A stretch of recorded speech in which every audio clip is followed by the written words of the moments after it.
Alright guys, sit down, get comfortable, and enjoy because today's video is going to be extremely technical and nerdy.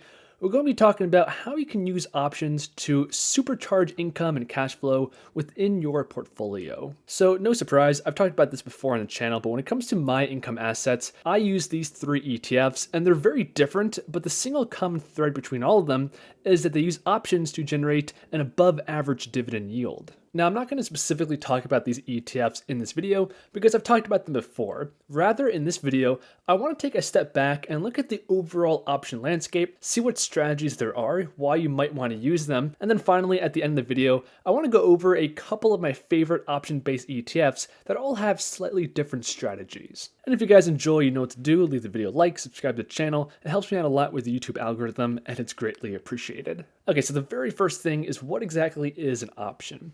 And it's simply a financial derivative that's traded much like an actual stock or equity. The major difference is these derivatives are based off of real assets, and they give you, as the name suggests, options when it comes to those assets. And for our purposes, when it comes to using options to generate income, my two favorite strategies are covered calls and a protective collar. So I'm a visual kind of guy, so allow me to explain this using visuals. So contracts usually have three criteria. They have some kind of a time frame, they have a strike price, and they have a specific asset that it's tied to. Those are the three major components of all call and put options. And we can see that visually represented here. So the time frame on the x-axis, I put 1 month. So that's the amount of time that this call option is valid for. The strike price of the call option is what the buyer of the contract is allowed to buy the asset for. So the asset price is represented by this blue line, and we can see that at time of creation, the asset itself was $10, and the strike price of the call option is $15. And the reason why somebody would buy this call option is because during the time frame, if the asset goes above the strike price, so above $15, they have the right in the contract to buy it at $15. And a put option is the inverse, so it allows you to sell assets at a predetermined price. And I like the way this article sums up the whole economics of this. So it says you are basically acting as an insurance company and providing insurance to the buyer of the option for stock at a certain price point for a limited period of time. And I think that's a very helpful way of looking at this. So as somebody that writes or sells call options, you're collecting premiums or income by selling insurance. So that's the driving economic force behind these derivative trades in regards to this topic. And much like with an insurance policy, you want to have as little claims as possible. So as the seller of this call option, you would ideally want the price of the asset to stay below $15 and for the call option to never be exercised, because then you get to keep the premium collected and you never have to provide that insurance. Now, the next logical question is why do all of this? Why not just invest in regular equity positions? And this article sums it up pretty well. So it says an option-based ETF strategy can generate income and manage risk. In this period of virtually non-existent bond yields, the search for income is prompting increased interest in junk bonds, exposing investors to more risk. Meanwhile, stock investors are concerned about the impact of market volatility on their portfolios. For some investors, the solution to both problems may lie in option strategies, long used by professionals and sophisticated individuals. However, the complexities of executing options makes them inaccessible for most individual investors. But over the past few years, a variety of option-based exchange-traded funds, or ETFs, have come onto the market, and this has afforded individual investors easy access to various option strategies to produce income, hedge risk, or both. So coming back to this visualization of essentially being an insurance provider for stocks, the reason why you would do this is to increase yield and income in a portfolio. The 10-year Treasury yield is a good measure of yield in the bond market, and we can see right now it is at an all-time low, and it's expected to stay here for quite a long time. But it's not only the bond market that is lacking in yield, even stocks, when we look at the historical yield of the S&P 500, over the past couple of years, it has been tanking. And this is driven by the increased multiple placed on stocks, which is largely responsible for the insane price rallies we've had over the past couple of years. And according to simple math, the dividend yield of an asset goes down if the share price goes up, even if the dividends per share remains the same. So due to the realities of the environment we live in, with bonds having historically low yields, and even dividend-paying stocks having the same issue due to increasing valuations,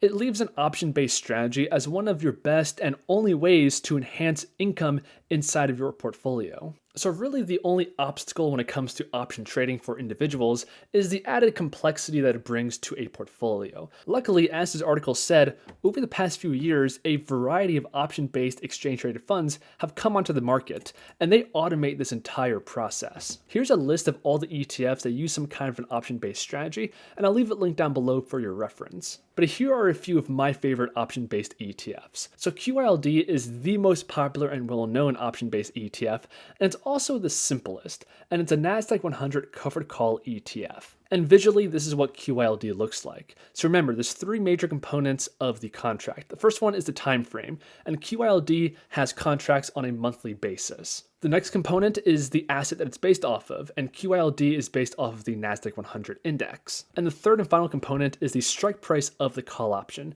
And with qyld, they have at-the-money call options. And putting that into English, what that means is at the beginning of each month when they initiate a new contract, the strike price of the call is very close to or equivalent to the current trading price of the asset, in this case, the Nasdaq 100. Now, it's important to note that because the strike price is at the current trading price, it increases the odds that the call option will be exercised, or bring it back to the analogy of the insurance, it increases the odds that there will be a claim. But the reason why qyld does this is because at-the-money call options command the highest premium. And bringing it back to that insurance policy, it makes sense because the better the insurance policy, the more it's going to cost. And that's it. It's super simple, nothing to be intimidated about, and this ETF fully automates the process on a systematic basis every month. Now, another ETF I love is qylg, and this is a variation on the previous ETF. So this is supposed to be a combination of growth and income, again based off of the Nasdaq 100 index. And much like with qyld, it sells at-the-money covered calls on a monthly basis. The difference here is that only half of the index is covered with these calls, so it generates half the income, but the other half of the portfolio can freely appreciate up and down with the market without any restrictions. And if I come back to my portfolio, that's actually exactly what my custom covered call ETF here. I just did it manually. So here I have the S&P 500 as my underlying asset. And by having a 50-50 allocation between VOO and XYLD, I essentially have half of the growth potential of the S&P 500, and the other half is my stock insurance selling business to generate more income in my portfolio. Now, my next favorite ETF is qrmi, and this is a Nasdaq 100 risk managed income ETF. Now, the strategy here takes it one step further than qyld. So much like with qyld, it has at-the-money covered calls designed to generate income. But in addition to that, we can see here visually that qrmi takes some of the income generated by the call option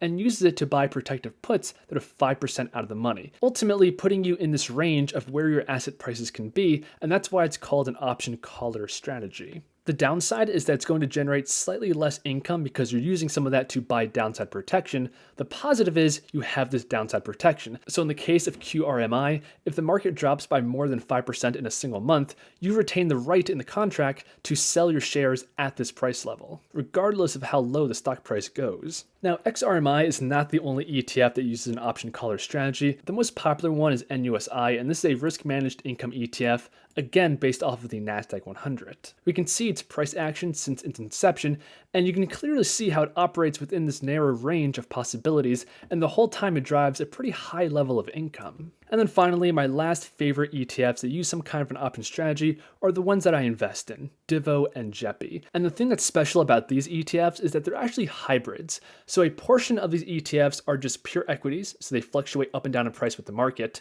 but a portion of these ETFs do use call options to generate a higher level of income. I personally prefer this because it gives me the best of both worlds. So I capture a lot of the price appreciation of the overall market while generating a yield that's significantly higher than average. And Divo is a great example of this because most of the equity holdings in this are dividend-paying companies. So in that regard, it's very similar to an ETF like SCHD. The major difference, of course, is that Divo, on top of having equity positions in dividend-paying companies, they opportunistically sell covered calls on top of it to boost income levels. And that's why in comparison to SCHD, it has a much higher dividend yield. Now, I want to end the video by saying my preferred way to use options is as a small strategy within a greater portfolio used to boost income. I would never go all in on options, and that's why half of my portfolio is just pure equity growth positions. And the other half of my portfolio that is focused on income, it still uses these hybrid ETFs, which are mostly equity positions. So even though I love covered calls, especially in this current market condition, you don't want to get over enthusiastic and go all in on it, just like with any other strategy. But that's just my opinion on the topic. Let us all know in the comments down below what you think. If you're still watching and enjoyed, give the video a like, subscribe to the channel, helps me out a lot and it's greatly appreciated. And regardless, I'll see you guys in the next one.